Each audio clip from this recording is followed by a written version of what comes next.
Good morning, Ian Crouch with your 8:30 Hunter News update. Police are asking for our help to locate a girl missing from the Cessnock area. 12-year-old Sophia Payne was last seen on Old Maitland Road, Sawyers Gully at about 9 p.m. on Monday, and police and family hold concerns for her welfare due to her age. Sophie is described as being of Caucasian appearance, about 160 centimetres tall, with a slim build, long brown hair, brown eyes and a nose ring. She's known to use public transport and frequents the Sawyers Gully area. Anyone with information is urged to contact Crime Stoppers. New South Wales business owners say the construction of Australia's first high-speed rail line between Newcastle and Sydney would provide more flexibility for workers. Construction of the high-speed rail would start as early as 2028, with the federal government announcing yesterday another $230 million to fund the design and scope of the line. Government investment so far has reached $660 million. Business New South Wales Executive Director David Borger has told the ABC the rail line would be a boon for business opportunities. We think this is going to be really important for the Hunter as it transitions from older forms of energy. It needs job creation, and it effectively is going to link the labour and business markets between Sydney and the Hunter.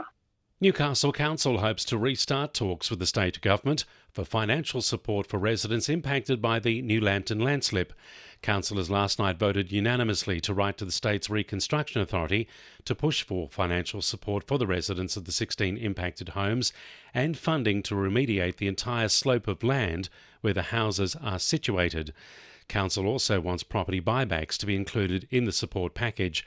The state government has committed to meeting with Council to progress recovery efforts. Several Maitland Council advisory committees are currently accepting expressions of interest. Committee members and stakeholder representatives are encouraged to apply to be part of Council's awards, sporting and environment committees. The groups focus on diverse areas of community life, giving residents the chance to have their say on various council priorities. Councillor Warwick Penfold says making sure everyone in the community is catered for is essential. There's lots of things that we want in the community. The big thing in the community is that there's lots of wants out there and there's lots of needs, and there's only so much buckets of money, so it's pretty important that we sort of get it right and we cater for the majority as well as the minority, and we sort of cater for everybody. Local marine rescue crews are calling for stronger water safety awareness after a challenging tidal rescue over the weekend. On Saturday, crews rescued 2 adults at Fenningham's Island near Taylor's Beach after their vessel got stuck in a mudflat in low tide. Local skipper Chris Dando says low tides prevented direct access to the stranded people, requiring assistance from local kayakers. We've had to get people off muddy, isolated areas before, so that, in that sense it's not new. But as far as having some people on the spot, particularly the kayakers, no, that's the first time. I mean, quite often when we're trying to help a boat, another passerby in a boat can lend assistance.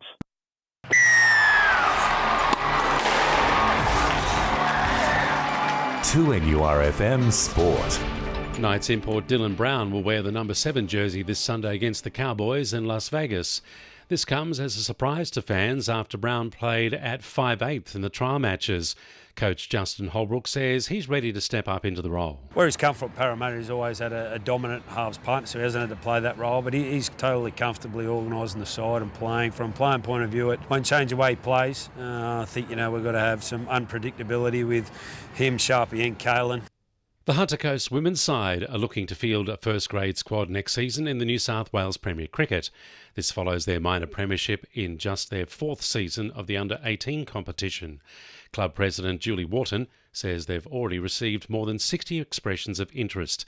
And Joel Bertolissio will stay at the Newcastle Jets until the end of the 2027-28 season. The 22-year-old defender has made an appearance in all 18 games so far this season. And the winning numbers in Oz Lotto are 2, 5, 7, 25, 27, 33 and 43, and the supplementaries are 28, 31 and 42. And now you're up to date with the latest 2NURFM Hunter News.